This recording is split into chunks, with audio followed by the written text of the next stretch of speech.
नमस्कार दोस्तों, स्वागत है आप सभी का डेली 11 में। आज हमारा टेस्ट सीरीज का क्रम रहेगा 46। इससे पहले 45, 45 सेशन आ चुके हैं। लिंक आपको डिस्क्रिप्शन में मिल जाएगा। जो छात्र नए हों मैं उनको बता दूं, टेस्ट सीरीज में दोस्तों 25 क्वेश्चन रहते हैं। 10 उत्तराखंड से, 10 जीके से, 5 हिंदी से। अंत में छात्र बताते हैं उन्होंने कितने अंक अर्जित किए हैं। दोस्तों, अगर आप उत्तराखंड के पुलिस कांस्टेबल के एग्ज़ाम में बैठने वाले हैं तो यह टेस्ट सीरीज आपके लिए रामबाण सिद्ध होगी। दोस्तों, 3-4 दिन बचे हैं। जिन छात्रों ने टेस्ट सीरीज से रेगुलर जुड़े हैं वो रिपीटिशन पे एक बार देख लीजिएगा फास्ट करके। समय ना हो तो मोबाइल को ऑन करके आप उसको सिर्फ आवाज़ सुन सकते हैं, उससे भी क्वेश्चन आपके माइंड में जाते रहेंगे। शुरू करते हैं बिना किसी देरी के। दोस्तों, पहला क्वेश्चन आपके सामने उत्तराखंड से। अनुसुईया देवी का मंदिर कहाँ स्थित है? ऑप्शन ए चमोली, उत्तरकाशी, रुद्रपुर, इनमें से कोई नहीं। दोस्तों, आप अपने आंसर भी टिक लगाते चलिएगा, इससे आपको अपना जो स्तर है वह पता चलेगा। करेक्ट आंसर रहेगा option A Chamoli. Next question हमारा, सही युग्म का चयन कीजिए। आपसे पूछा गया है, सही बताना है। धारी देवी मंदिर, धारी देवी श्रीनगर सही है दोस्तों, पौड़ी गढ़वाल। नैना देवी नैनीताल, नीलकंठ महादेव पौड़ी गढ़वाल, बिल्कुल सही। करेक्ट आंसर ऑप्शन डी होगा दोस्तों, सभी यहाँ पर सत्य हैं। एक तथ्यों को यहाँ पर जान लीजिएगा, नीलकंठ महादेव अगर आएगा दोस्तों मंदिर तो पौड़ी गढ़वाल लगाइएगा, अगर नीलकंठ पर्वत आएगा तो चमोली लगाइएगा। ठीक है दोस्तों। जागेश्वर मंदिर समूह किस जनपद में स्थित है? तो जागेश्वर मंदिर समूह दोस्तों ऑप्शन ए चमोली, अल्मोड़ा, चंपावत, नैनीताल। अपना आंसर टिक कीजिएगा दोस्तों और देखिएगा। करेक्ट आंसर यहाँ पर अल्मोड़ा है। चेक कीजिए आपने सही टिक किया या नहीं। जागेश्वर धाम को दोस्तों 5वां धाम भी कहा जाता है, इसको याद रखिएगा। नेक्स्ट क्वेश्चन, गढ़नाथ गुफा मंदिर कहाँ स्थित है? बताइए दोस्तों, अपना आंसर टिक कीजिए। ऑप्शन ए चंपावत, उधम सिंह नगर, तालुका के नज़दीक अल्मोड़ा, उपरोक्त में से कोई नहीं। करेक्ट आंसर ऑप्शन सी रहेगा। अपना आंसर मैच कीजिएगा कि आपने सी ही टिक लगाया था, अल्मोड़ा। नेक्स्ट दोस्तों, पर्यावरणविद और सामाजिक कार्यकर्ता डैश को 2013 के लिए प्रतिष्ठित गांधी पुरस्कार से सम्मानित किया गया। अपना आंसर सोचिएगा क्या है। सुंदरलाल बहुगुणा, चंडी प्रसाद भट्ट, हरि प्रसाद उनियाल, उपरोक्त में से कोई नहीं।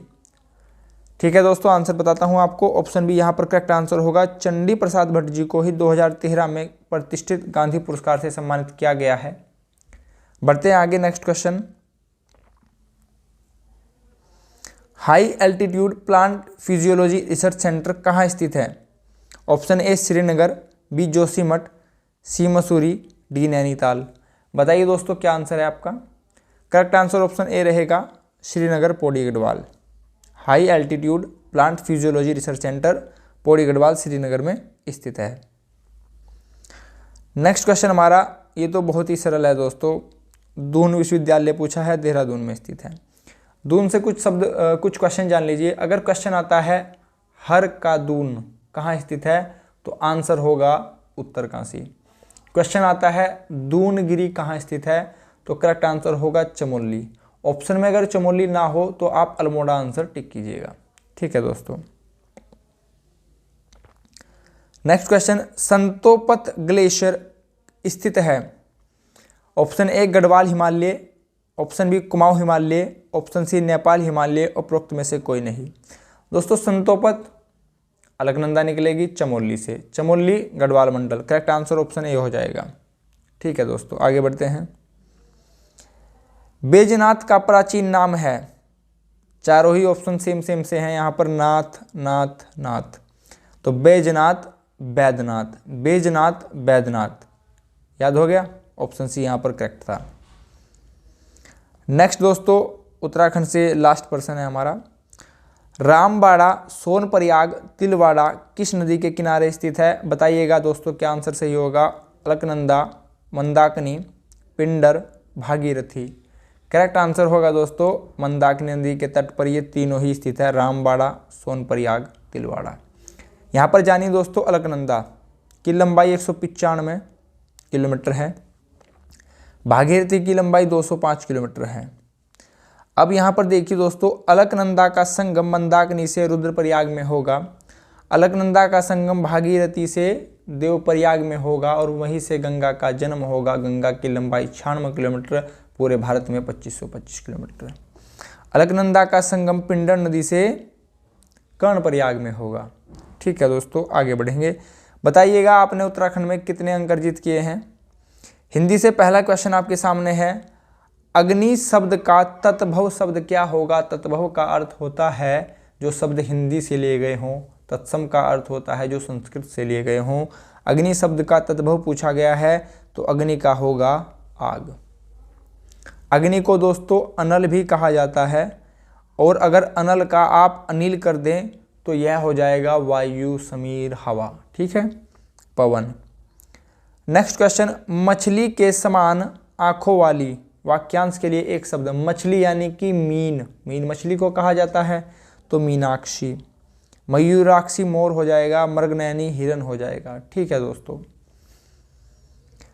अनुप्रास है, अनुप्रास कौन सा अलंकार है। अर्थालंकार है, शब्दालंकार है, उभय अलंकार है, बताइए दोस्तों।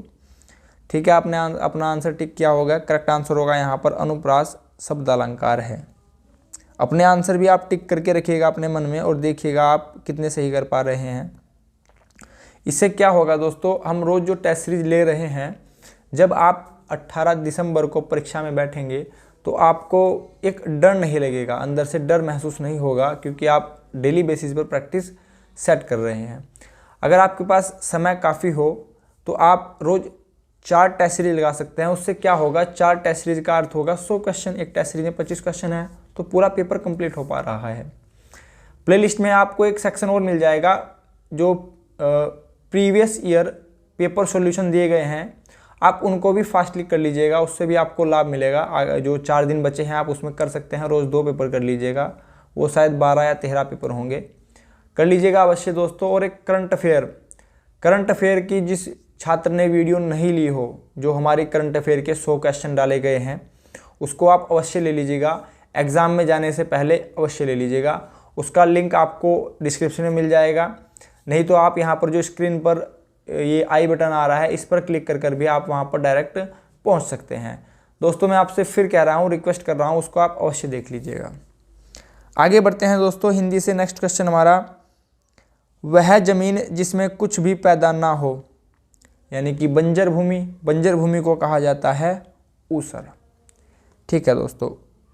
नेक्स्ट क्वेश्चन हमारा हिंदी से, हमारा अंतिम क्वेश्चन होगा, प्रत्येक शब्द का संधि विच्छेद चुनिए। दोस्तों प्रत्येक, तो यहाँ पर प्रत्येक प्रत्यय तो नहीं होगा, प्रति पर मात्रा यह नहीं होगी। यहाँ पर प्रति तो सही है परंतु एक गलत है, तीनों ऑप्शन कट जाते हैं। करेक्ट आंसर होगा प्रति प्लस एक। अगर मैं आपसे इसमें संधि पूछ लूँ तो करेक्ट आंसर क्या होगा। यहाँ पर देखिए प्रत्येक के बीच में लिखा है य। मैंने आपसे बताया था य, व, रीडी, 3 शब्द बीच में आए तो संधि होगी यण संधि। ठीक है दोस्तों। हिंदी में भी बताइएगा आपने कितने अंक अर्जित किए। जीके से पहला क्वेश्चन, भारत के किस राज्य में सबसे अधिक भाग वन क्षेत्र है। बताइए दोस्तों, सबसे अधिक भाग वन क्षेत्र का किस राज्य में स्थित है। ऑप्शन ए उत्तराखंड, उत्तर प्रदेश, मध्य प्रदेश, इनमें से कोई नहीं।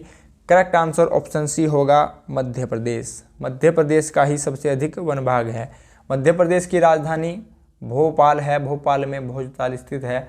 मध्य प्रदेश में दोस्तों एक पेंच टाइगर रिजर्व है, वह मध्य प्रदेश प्लस महाराष्ट्र दोनों के ही क्षेत्र में आता है। मध्य प्रदेश के वर्तमान में मुख्यमंत्री शिवराज सिंह चौहान है। यहाँ पर लिखा है www का पूर्ण नाम क्या है। आप सभी नेट से अवगत होंगे, आपको इसका आंसर पता होगा दोस्तों। आंसर होगा world wide web. Next question, प्रथम भारतीय कौन है जिन्हें भौतिक के क्षेत्र में नोबेल पुरस्कार मिला था। Option A doctor CV Raman, option B doctor VR Raman, option C doctor Subhash Chandra, option D Om Raman. दोस्तों आप आंसर अगर ना भी पता हो तो आंसर पर कैसे पहुंचा जाएगा यहाँ पर समझिएगा। 3 ऑप्शन में रमन ही लिखा है, यानी कि जो आंसर होगा ऑप्शन ए, बी या डी में छिपा होगा। ठीक है दोस्तों, ए, बी या डी में छिपा होगा। अब बात करते हैं करेक्ट आंसर की, CV रमन। ठीक है दोस्तों, नेक्स्ट क्वेश्चन हमारा, अखिल भारतीय महिला सभा की स्थापना किस वर्ष की गई? 1905, 1920, 1927, 1930। करेक्ट आंसर होगा दोस्तों वर्ष 1927 में अखिल भारतीय महिला सभा की स्थापना की गई। अब बात करते हैं ऑप्शन ए की 1905। 1905 बंगाल विभाजन होगा, बंगाल को फिर से एक किया जाएगा 1911 में। 1911 में ही राजधानी हमारी कलकत्ता से दिल्ली लाई जाएगी। उस टाइम जिनका कार्यकाल चल रहा होगा उनका नाम है लॉर्ड हार्डिंग। याद रखने का सिंपल सा तरीका है, राजधानी कलकत्ता से भारत की दिल्ली ले जाई जा रही है तो यह बहुत ही हार्ड काम है, तो हार्ड काम यानी कि लॉर्ड हार्डिंग। 1920 में असहयोग आंदोलन, 1930 में सविनय अवज्ञा आंदोलन, 1927 में साइमन कमीशन का गठन किया गया और वह भारत में पहुंचा 3 फरवरी 1928। ठीक है, 1928। साइमन कमीशन का विरोध क्यों किया गया था? क्योंकि उसमें सभी श्वेत थे। ठीक है। सिंधु घाटी सभ्यता के लोग का मुख्य व्यवसाय क्या था दोस्तों? सिंधु घाटी लोगों का मुख्य व्यवसाय था ऑप्शन ए कृषि, पशुपालन, शिकार करना, व्यापार करना। आपने अपना आंसर सोचा होगा, बताइएगा सही है या गलत। करेक्ट आंसर होगा कृषि। सिंधु और हड़प्पा जो सभ्यता थी दोस्तों, यह कैसी सभ्यता थी? नगरीय सभ्यता थी या ग्रामीण सभ्यता थी? तो करेक्ट आंसर होगा यह नगरीय सभ्यता थी। जो यहाँ पर आर्य आए थे उनकी सभ्यता कैसी थी? नगरीय सभ्यता थी या फिर ग्रामीण सभ्यता थी? तो उनकी ग्रामीण सभ्यता थी। भू राजस्व की दर धर्मशास्त्रों में क्या दी गई है? भू राजस्व धर्मशास्त्रों में कितना बताया गया है? Option A 1/3, option B 1/4, option C 1/6, option D 1/8। Correct answer option C रहेगा 1/6। धर्मशास्त्रों का जिक्र हुआ है तो मैं आपको बता दूं, पुराणों की संख्या 18 होती है, उपनिषद की संख्या 108 होती है। ठीक है दोस्तों, आगे बढ़ते हैं। निम्न को सुमेलित कीजिए। आपसे सुमेलित करने के लिए बोला गया है। यहाँ पर दिए गई हैं विचारधारा और व्यक्तियों से उनका सम्मेलन करना है। दोस्तों, मीमांसा जैमिनी के द्वारा इस विचारधारा का प्रतिपादन किया गया। न्याय गौतम, सांख्य ईश्वरा प्लस यहाँ पर आप कपिल मुनि भी लिख लीजिएगा। सांख्य दर्शन कपिल मुनि भी है और यहाँ पर ईश्वराकर्षण भी आप अपने साथ रखिएगा। वैशेषिक उलुक कनाद। तो करेक्ट आंसर हो जाएगा 3, 1, 2, 4। देखिए कहाँ पर लिखा है, ऑप्शन ए ही 3, 1, 2, 4 करेक्ट हो जाएगा, ऑप्शन ए। नेक्स्ट क्वेश्चन दोस्तों, फिर से आपसे सम्मिलित करने के लिए कहा गया है वैदिक पाठ और विषय। मनुस्मृति में क्या बताया गया है? सबसे प्राचीन स्मृति मनुस्मृति है, सबसे प्राचीन पुराण मत्स्य पुराण है। मनुस्मृति में कानून का कूट दिया गया है। सूत्र में रीतियां एवं रस्में दी गई हैं। उपवेद में धर्मनिरपेक्ष विषय के बारे में बताया गया है। धर्मनिरपेक्ष या पंथ निरपेक्ष का क्या अर्थ होता है? भारत एक धर्मनिरपेक्ष पंथ निरपेक्ष राष्ट्र है। इसका अर्थ है कि भारत का अपना कोई धर्म नहीं है, भारत सभी धर्मों को समान महत्व देता है। ब्रह्ममानस अंतिम ऑप्शन बचता है वैदिक मंत्रों पर व्याख्यात्मक टीका। तो इस दृष्टि से हमारा कूट हो जाएगा 4, 3, 2, 1। देखिएगा कहाँ पर है, 4, 3, 2, 1। ऑप्शन ए यहाँ पर करेक्ट है दोस्तों, 4, 3, 2, 1 यहाँ पर करेक्ट है। आगे बढ़ते हैं दोस्तों। जैसा कि आपने कहा है सर 2 क्वेश्चन रीजनिंग से अवश्य होने चाहिए। देखिए, विकल्पों में वह युग्म चुनिए जो मूल शब्द युग्म के समान रूप से संबंधित है। यहाँ पर लिखा गया है, अगर आप कीवर्ड देखेंगे, झबाई नीरसता। इसके अकॉर्डिंग 4 ऑप्शन दिए गए हैं। बताइए करेक्ट आंसर क्या होगा? गुस्सा, पागलपन, स्वपन, नींद, बेचैनी, विद्रोह, मुस्कान, मनोरंजन। चारों ही ऑप्शन बड़े कठिन हैं। ऑप्शन का चयन करना, करेक्ट आंसर का चयन करना बड़ा ही मुश्किल प्रतीत हो रहा है।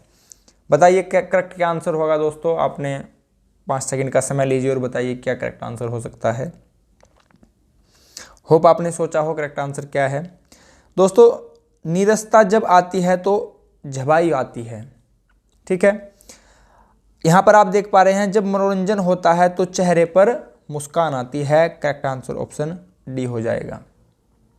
ठीक है दोस्तों, इस टाइप के जो प्रश्न होते हैं बड़े सरल लगते हैं, लेकिन जब ऑप्शन का चयन करने की बारी आती है तो बड़ी घबराहट होती है कि करेक्ट आंसर क्या होगा, कहीं हम गलती तो नहीं कर रहे हैं। तो इन सब चीज़ों से बचने के लिए हम डेली बेसिस पर चीज़ें प्रैक्टिस कर रहे हैं, जिससे आपका जब आप एग्ज़ाम में बैठेंगे तो आपको कुछ अलग से महसूस ना हो, आपको लगे कि आप ये तो डेली बेसिस पर कर रहे थे। आज का हमारा लास्ट क्वेश्चन दोस्तों रीजनिंग से ही है। यहाँ पर लिखा गया है, निम्नलिखित में से कौन सा आरेख डायग्राम महिला, माता, अभियंताओं के मध्य संबंध को सबसे सही तरह से दर्शाता है। 10 सेकंड का समय लीजिए और बताइए करेक्ट आंसर क्या होगा। ठीक है दोस्तों, आपने अपना आंसर सोचा होगा। दोस्तों यहाँ पर देखिए, माता, एक माता एक महिला अवश्य होगी। तो यहाँ पर आरेख होगा पहला, एक माता एक महिला अवश्य होगी। ठीक है, अब माता हो या महिला हो, दोनों ही अभियंता हो सकती है, पॉसिबिलिटी है, संभावना है। तो यह इन दोनों ही सर्कल को, वर्तों को काटेगा। तो करेक्ट आंसर इस दृष्टि से एक हो जाएगा, ऑप्शन ए यहाँ पर हमारा करेक्ट होगा। तो दोस्तों यह था हमारा टेस्ट सीरीज का क्रम 46। आपको टेस्ट सीरीज कैसी लगी अपने विचार कमेंट बॉक्स में अवश्य बताइएगा।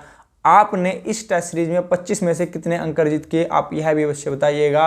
अंत में फिर मैं आपसे बता दूं, जिन छात्रों ने टॉप 100 करंट अफेयर नहीं देखे हों और वो उत्तराखंड पुलिस कांस्टेबल की परीक्षा में बैठने वाले हों, वह उसे अवश्य देख लीजिएगा। एक यहाँ पर आप त्रुटि को सही कर लीजिएगा। उत्तराखंड के वर्तमान मुख्यमंत्री पुष्कर सिंह धामी जी हैं, उनका क्रम दोस्तों 12वां है, उनका क्रम 12वां है। करंट अफेयर में मैंने आपको वहाँ पर 11 बोला था, तो उसको आप त्रुटि को सही कर लीजिएगा, उनका क्रम 12वां है। आपने अपना बहुमूल्य समय चैनल को दिया, इसके लिए आप सभी का बहुत बहुत धन्यवाद। नमस्कार दोस्तों।